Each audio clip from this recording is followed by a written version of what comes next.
ब्रेकनंतर गावाकडच्या बातम्यांमध्ये आपण सुरुवात करतोय भिवंडीच्या बातमीने। भिवंडीत जवाहर कंपाऊंड मधील भंगाराच्या दुकानाला आग लागली। आग लागलेल्या ठिकाणी सीएनजी पंप असल्याने भीतीचं वातावरण आता निर्माण झालं आहे। अग्निशमन दलाकडून आगीवर नियंत्रण मिळवण्याचे जोरदार प्रयत्न सुरू आहेत। भिवंडी तालुक्यातील राहनाळ इथं जवाहर कंपाऊंड मधील भंगाराच्या दुकानाला आग लागली आणि अद्याप अग्निशमन दलाला याबद्दल माहिती नाही आहे। आजूबाजूच्या केमिकलची गोदामं आणि त्याचबरोबर सीएनजी पंप या आगीच्या कक्षेत येऊ शकतात, त्यामुळे नागरिकांमध्ये भीतीचं वातावरण निर्माण झालेलं आहे। आमचे प्रतिनिधी रवी शिंदे आपल्या बरोबर आहेत। रवी, आता घटनास्थळी नेमकी काय परिस्थिती आणि ही आग कशी लागली?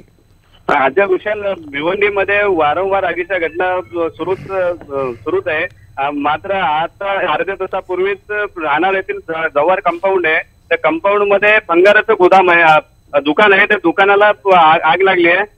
मात्र त्या आजूबाजूला केमिकलची गोदाम आणि सीएनजी पंप असल्यामुळं मोठ्या प्रमाणात नागरिकांमध्ये भीतीचं वातावरण पसरलेलं आहे। मात्र तेथील कुणाकडे अग्निशामक दलाचा नंबर होता, त्याच्यामुळे त्यांना विलंब लागला फोन करण्यास आणि त्यांनी तात्काळ मला फोन केला। त्याच्यानंतर मी अग्निशामक दलाला फोन केल्याच्या नंतर अग्निशामक दलाची गाडी तिथे पोहोचली आहे आणि आता आग आटोक्यात आलेली आहे। विशाल, धन्यवाद रवी या सगळ्या माहितीबद्दल। मोठी घटना घडता या ठिकाणी राहिली आहे। म्हणजे सुदैवाने ही आग वेळेत नियंत्रण आणण्यासाठी म्हणून अग्निशमन दल तिथे पोहोचलेलं आहे, अन्यथा त्याच्या बाजूला काही केमिकल्सची गोडाऊन आहेत, सीएनजी पेट्रोल पंप आहे, ते देखील या आगीच्या कक्षेत येण्याची दाट शक्यता होती।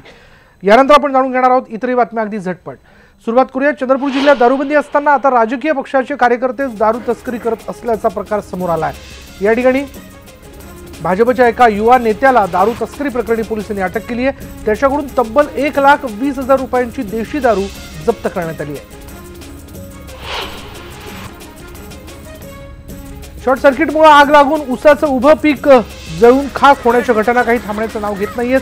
लातूरातल्या एकुरगा गावात 2 वेळा ऊस जळून खाक झाल्याची घटना ताजी असतानाच जालन्यात तब्बल 60 एकरवरचा ऊस जळून खाक झाला। जाफराबाद तालुक्यातल्या कुंभारझरीमध्ये काल संध्याकाळी शॉर्ट सर्किटमुळे आग लागली। उसाला वाचवण्यासाठी शेतकऱ्यांनी खूप धडपड केली, मात्र आगीचं रौद्र रूप पाहता नियंत्रण मिळवणं शेतकऱ्यांच्या हाताबाहेर होतं। उस्मानाबादमध्ये पपईला भाव मिळत नसल्याने वैतागलेल्या शेतकऱ्यांनी शेतात उभ्या असणाऱ्या पपईची बाग जमीनदोस्त केली आहे। कळंब तालुक्यातील तांदूळवाडी गावातल्या अप्पासाहेब काळे या शेतकऱ्यांनी 3 एकर पपईच्या बागेत ट्रॅक्टर चालवला। पपईचा उत्तम माल असूनही त्याला 3 ते 4 रुपये किलोला भाव मिळत असल्याने केलेला खर्चही निघत नाही आणि त्यामुळे अप्पासाहेब पाटील त्रस्त होते। रत्नागिरीत भाजपच्या नगरसेवकाने एका वृद्ध महिलेला जबर मारहाण केल्याचं समोर आलंय। नगरसेवकाने केलेल्या मारहाणीत महिला गंभीर जखमी झाली आहे। नगरसेवक अरुण रहाटे यांनी महिलेला भर रस्त्यात मारहाण केल्याने गुहागर शहरात मोठी खळबळ उडाली आहे। नगरसेवकाच्या गाडीला जागा न दिल्यामुळे नगरसेवकाने महिलेला जबर मारहाण केली। सरकारला जागा करायचं असेल तर मंत्र्यांच्या गाड्या पेटवा। आता निवडणुकीत भाजपवाले मतं मागायला येतील, त्यांना मत द्यायचं नाही तर मूत्र पाजायचं, असं अत्यंत खालच्या भाषेतलं वक्तव्य स्वाभिमानी शेतकरी संघटनेचे नेते रविकांत तुपकर यांनी केलंय। अकोल्याच्या मूर्तिजापूरमध्ये त्यांनी हे आक्षेपार्ह विधान केलंय। शेतकऱ्यांच्या विविध मागण्यांसाठी सुरू असलेल्या धरणे आंदोलनात ते बोलत होते। कोल्हापूरमध्ये आज अंगणवाडी सेविका आणि कर्मचारी रस्त्यावर उतरल्या होत्या। जिल्ह्यातल्या ग्रामीण भागातून आलेल्या अंगणवाडी सेविकांनी सरकारविरोधात जोरदार घोषणाबाजी केली। जोपर्यंत मागण्या मान्य होत नाहीत तोपर्यंत आंदोलन सुरूच ठेवण्याचा निर्धारही त्यांनी व्यक्त केला।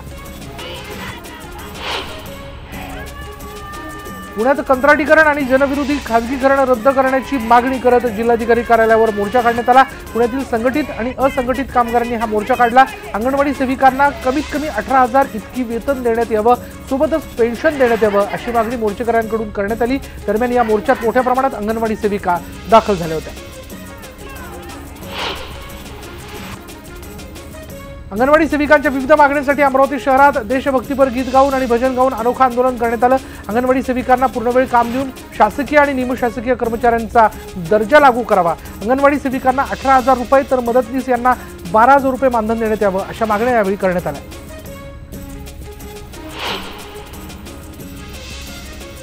बीड जिल्ह्यात शालेय पोषण आहाराच्या कामगारांनी विविध जिल्हा परिषदांसमोर विविध मागण्यांसाठी आंदोलन करण्यात आलेलं आहे। शाळेत खिचडी बनवण्यासाठी 8 तास काम करूनही फक्त 35 रुपये तुटपुंज मानधन दिलं जातं। त्यापेक्षा दुसऱ्या राज्यात शालेय पोषण आहार शिजवणाऱ्यांना जास्त मानधन मिळतं आणि त्यामुळे मानधनात वाढ करण्याच्या मागणीसाठी हे आंदोलन करण्यात आलं। बांधकाम कामगार आणि पोषण आहार कर्मचारी, अंगणवाडी महिला कर्मचारी यांनी आपल्या विविध मागण्यांसाठी आज जिल्हाधिकारी कार्यालयावर भव्य मोर्चा काढला। या मोर्चामध्ये हजारोंच्या संख्येने अंगणवाडी सेविका, बांधकाम कामगारांची उपस्थिती होती। औरंगाबादमध्ये आज संतप्त शेतकऱ्यांनी साखर सहसंचालकांच्या कार्यालयाला टाळं ठोकलं। ऊस उत्पादक शेतकरी आणि शेतकरी संघर्ष समितीने हे आंदोलन केले। शेतकऱ्यांना साखर कारखान्यांनी एफआरपीचे थकीत पैसे द्यावेत या प्रमुख मागणीसह इतर मागण्यांसाठी हे आंदोलन करण्यात आलं। असंघटित कामगारांना निवासस्थान बांधकामासाठी सरकारने जाहीर केलेले 2 लाख रुपये अनुदान त्वरित देण्यात यावं। प्रधानमंत्री आवास योजनेमध्ये बांधकाम कामगारांना प्राधान्य देऊन घरकुल मंजूर करावं। बांधकाम कामगारांना 58 वर्षांनंतर 5,000 रुपये पेन्शन लागू करावी। या प्रमुख मागण्यांसाठी विविध प्रलंबित मागण्यांसाठी असंघटित कामगारांनी आज जिल्हाधिकारी कार्यालयावर धडक मोर्चा काढला। औरंगाबादमधील डॉक्टर बाबासाहेब आंबेडकर मराठवाडा विद्यापीठात आज प्राध्यापकांच्या वतीने आंदोलन करण्यात आलं। विद्यापीठाच्या मुख्य प्रवेशद्वारावर डफ वाजवून हे आंदोलन करण्यात आलं। विद्यापीठाच्या अंतर्गत असलेल्या महाविद्यालयांमध्ये संस्थाचालक आणि प्राचार्य हुकुमशहाप्रमाणे वागत आहेत याच्या निषेधार्थ हे आंदोलन करण्यात आलं।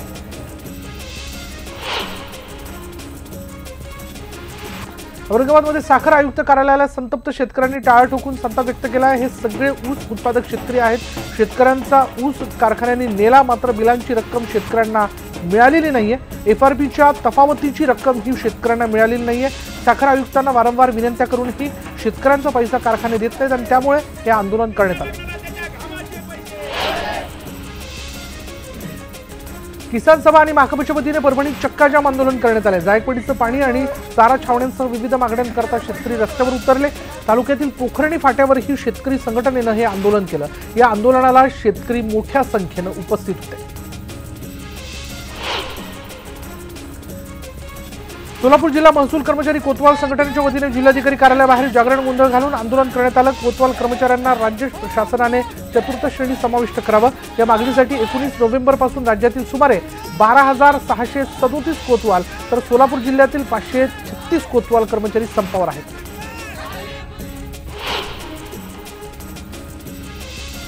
अखिल भारतीय किसान सभेच्या वतीने पालघर जिल्ह्यात विविध ठिकाणी बाजारपेठा बंद करून रास्ता रोको करण्यात आला। रास्ता रोकोमुळे मुंबई अहमदाबाद मार्गासह जिल्ह्यातील प्रमुख राज्यमार्गावर वाहनांच्या रांगाच रांगा लागल्या होत्या।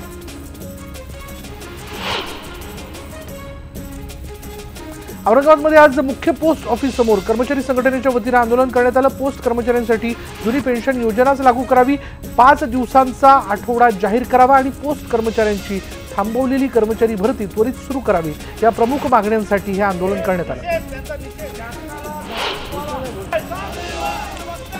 देशातील पोस्टाचे कर्मचारी आजपासून 2 दिवसांच्या संपावर गेलेत। रत्नागिरी जिल्ह्यातील जवळपास 80% कर्मचारी या संपात सहभागी झाले असल्याची माहिती संघटनेच्या पदाधिकाऱ्यांनी दिली आहे आणि यावेळी सकाळच्या सुमारास कर्मचाऱ्यांनी जोरदार घोषणाबाजीही केली।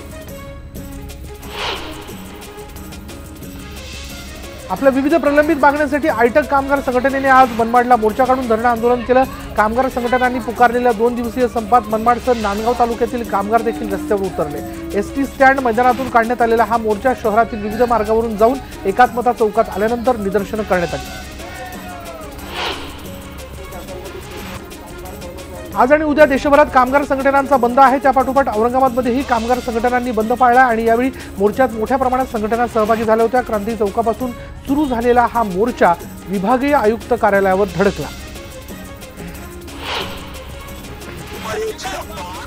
टीटू संघटनेच्या विविध संघटनांनी आज जालना जिल्हाधिकारी कार्यालयावर भव्य मोर्चा काढला। या मोर्चात अंगणवाडी कर्मचारी, जिल्हा बांधकाम कामगार संघटना, मराठवाडा नगर परिषद कामगार कर्मचारी संघटनेचे कर्मचारी सहभागी झाले होते। अंगणवाडी सेविकांना दरमहा नियमित मानधन मिळावं यासह अनेक प्रलंबित मागण्यांसाठी हा मोर्चा काढण्यात आला। राज्यातल्या नवख्या मराठी युवक कलाकारांना एकत्र करून फाईट या नव्या मराठी चित्रपटाची निर्मिती करण्यात आली आहे। येत्या 11 जानेवारीला हा चित्रपट महाराष्ट्र, गोवा आणि मध्य प्रदेशात प्रदर्शित होणार असल्याचं चित्रपट निर्मात्यांच्या वतीनं आयोजित एका पत्रकार परिषदेत सांगण्यात आलं आहे। विशेष म्हणजे या चित्रपटात कोणत्याही स्टंटमॅनचा वापर न करता कलाकारांनी स्वतः सगळे स्टंट केलं असल्याची माहिती त्यांनी दिली आहे। देशाचे पंतप्रधान नरेंद्र मोदी उद्या सोलापूर दौऱ्यावरती आहेत। पंतप्रधान नरेंद्र मोदी यांच्या हस्ते 30,000 घरांच्या प्रकल्पांचं भूमिपूजन, महापालिकेच्या ड्रेनेज लाईनच्या कामाचा शुभारंभ, स्मार्ट सिटी अंतर्गत झालेले कामं आदी विकास कामांचं उद्घाटन होणार आहे।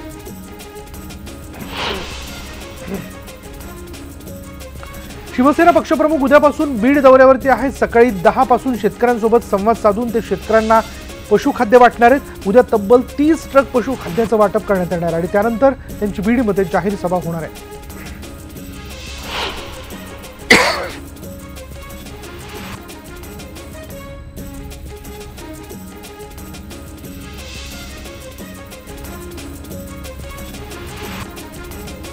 मंत्रालयात जाताना पंकजा मुंडे यांची वाट अडवल्याचा दावा राष्ट्रवादीचे आमदार वडकुते यांनी केला. धनगरांना आरक्षण देणार नाही तोपर्यंत मंत्रालयात येणार नाही असं वक्तव्य पंकजा मुंडेंनी केलं होतं आणि त्यानंतर आरक्षण कधी देणार असा जाब विचारत वाट अडवल्याचा दावा वडकुते यांनी केला. निवडणुकीचे पडघम वाजायला लागल्याने केंद्र सरकारने 10% आरक्षण लागू करण्याचा निर्णय घेतला. मात्र हा निर्णय कितपत सुप्रीम कोर्टात टिकेल याबद्दल शासंकता असून हा निर्णय केवळ चुनावी जुमला असल्याची प्रतिक्रिया छगन भुजबळ यांनी मनमाड इथे दिली आहे.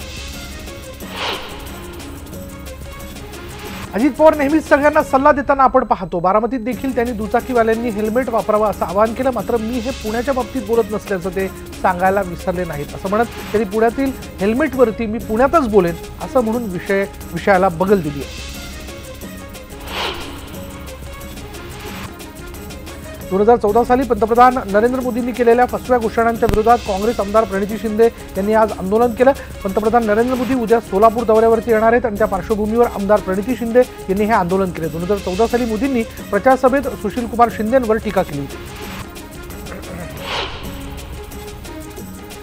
विरोधी पक्षनेते राधाकृष्ण विखे पाटील हे दिल्लीला रवाना झाल्याची माहिती मिळते. अहमदनगरच्या जागेतून मुलगा सुजय विखे पाटील याला उमेदवारी मिळावी यासाठी ते दिल्ली दरबारी फिल्डिंग लावण्यासाठी गेले असल्याची माहिती आहे. विखे पाटील आज दिल्लीत काँग्रेसचे महाराष्ट्र प्रभारी मल्लिकार्जुन खरगे यांची भेट घेणार आहेत. महाराष्ट्र राज्याच्या कृषी मूल्य आयोगाचे अध्यक्ष पाशा पटेल यांनी नुकतंच अकोल्याच्या डॉक्टर पंजाबराव देशमुख कृषी विद्यापीठात कृषी मूल्य योजना आणि विविध योजनांसंदर्भात आढावा बैठक घेतली. कृषी मूल्य योजना, पीक उद्यापन खर्च काढण्याची योजनेच्या संदर्भात म्हणजे ज्या योजना त्या योजनांच्या संदर्भात ही आढावा बैठक घेण्यात आली. हिंगणघाट इथल्या शिवसुमन मंगल कार्यालय इथे इमारत आणि इतर इमारत बांधकाम कामगार लाभार्थी मेळावा घेण्यात आला. मेळाव्याला आमदार समीर कुणावार, जिल्हा परिषद अध्यक्ष नितीन मडावी उपस्थित होते आणि यावेळी आमदार कुणावार यांच्या हस्ते इमारत बांधकाम कामगारांना बांधकाम उपयुक्त अवजारं खरेदीसाठी प्रत्येकी 5,000 आर्थिक सहाय्य आणि प्रमाणपत्र देऊन अशा 721 कामगारांना 36,05,000 रुपयांचं अनुदान वाटप करण्यात आलं.